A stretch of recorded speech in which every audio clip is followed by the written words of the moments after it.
For the family who been wondering, for the people who told me not to quit, I really did not quit. I just had to take some time off until I can come home to get the things I needed to produce better content. Because I was pushing out videos that were helpful videos, but the tripod I had and I didn't have a mic, and it made my videos look bad. And I really didn't want to do the videos without having a new mic and without having a decent tripod so my phone would stop falling over and I didn't have to hold my phone to my face. But hey man, what's up YouTube? It's your boy Majin. We back here with another banger, man. Today's video is on another financial literacy video. I'm going off the top of my head. I'm just gonna yap to y'all and tell y'all some things I need to know for financial literacy, trucking wise. So when it comes to getting into trucking, man, and joining this industry, a lot of rookies think they're gonna get rich in their first year. They're thinking they're gonna make $100K a year their first year. They're thinking they're gonna make $85K a year their first year, which it's not the right reality to have because it's not gonna happen. I'm just gonna be 100% honest with you, gang. It's not gonna happen. And you might, where you coming from, working from home, you probably was making 30, 40K.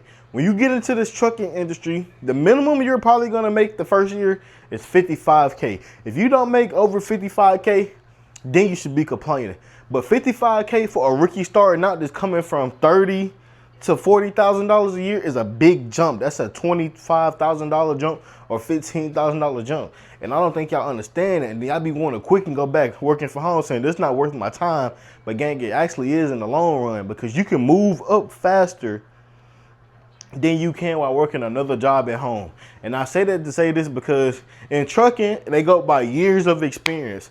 At home, they don't go by years of experience. They go by time-based management and time-based promotions, which means somebody can be there 15 years and they want to get a promotion because the promotion that they're trying to get, somebody is still working in their spot. They would have to wait till that person leave to get promoted for that position that they're trying to get promoted to, which in trucking, you don't have to do that. Your job experience goes by yearly base and accidents. That's literally all it is. Experience, years of experience and accidents. As long as your record clean, you ain't got that many accidents and you got a decent amount of years of experience, after your first 1 to 2 years, you might make the 100K mark.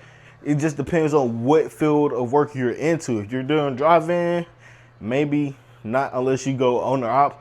But if you're doing reefer, flatbed, hazmat hauling, like tanker hauling hazmat fuel, then you got, especially hauling hazmat, you really have a high percentage chance of being in that 100K plus range. But it just depends on the field of work you're going to. Like right now, I'm in drive-in, but I'm finna move to reefer because I'm just gonna go ahead and leak it in this video. I'm getting ready to switch over to Prime to go lease purchase. We going Prime lease purchase, gang. We going Prime lease purchase. But I'm switching over to lease purchase so I can learn how to run the business first and then move to my own truck if I decide to after my lease is up with Prime. And that'll let me know, do I want to do this full time? Or do I want to continue doing this down the line? Or do I want to do these 3 years of lease purchase and jump right into another business module, which is outside of trucking? And right now, it's looking like trucking for the future. But I plan on being a millionaire in the next couple years. So I really don't know where to go for this. I just hope my content take off and I can get more outreach so I can get more people to watch my content. And so I can get, it'll help me, it made me feel good to be able to produce more videos for y'all. But lease purchase, company versus lease purchase. If you're going to the wrong company, you're gonna fail at lease purchase. If you're going to the wrong company, you're not gonna make as much money company side. It's a lose-lose situation. If you go to the right company, you might have a successful lease purchase if you run it right. If you go to the right company, you might be successful company side if you run your miles right. That's literally all it is, gang. Picking the right company and running. If you pick the wrong company, you're fucked. Either way it goes, I'm just gonna be 100% honest. You're fucked. It don't matter where you go, you're gonna be fucked if you pick the wrong company. No matter where truck you get, No matter how much they tell you per mile you can make, they can tell you gonna make 75 cents per mile, but if they ain't only got you burning 500 miles a week, what the fuck are you making? You picked the wrong company. Unless a company tell you get 62 cents per mile and you running 2,500, 3,000 miles a week, and you actually, like, you are actually putting the miles out. They give you the miles and you running them. You can make way more decent money than you will make with the bullshit company that's gonna pay you more, but it's not gonna run you because they don't have the freight. You wanna go somewhere that always has the freight. Another thing I'm gonna tell you, most people tell y'all don't go to mega carriers, but mega carriers have the freight. That's what most people don't realize. Why you think when they go owner op, they go lease on with these mega carriers? Because the mega carriers have the freight. If you go fucking with these small companies and they don't have the freight, your truck is not moving. That's what I'm saying. So with company, I'm gonna tell you what company has freight. Warner, that I know for sure. They say Swift has freight. I don't know how true that is. KLM, you gotta go Tyson. Prime has freight. That's why I'm leasing with Prime. And that's what I know off the top of my head. And JB Hunt. JB Hunt too. Them not 5 or 6 I know off the top of my head. But you gotta go somewhere where the freight's moving. If the freight's not moving, you're not making no money. And that's everywhere. Even when the industry bad. They might have you. They still might have you. They still gonna have you running because they got the freight to keep you running. But your pay might be a little lower when the industry's bad. But they're gonna have you running to keep money in your pocket, a decent amount of money in your pocket.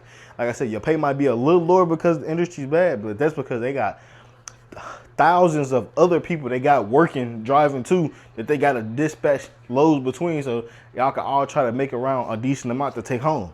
So y'all got to think about that too when the industry drop again. Because right now the industry's hot and freight is moving. So that's why I'm going lease. It's the best time to get. People say, I forgot what year trucking had a bad downgrade, but it popped back up recently. And right now, I said this is the best time to go lease.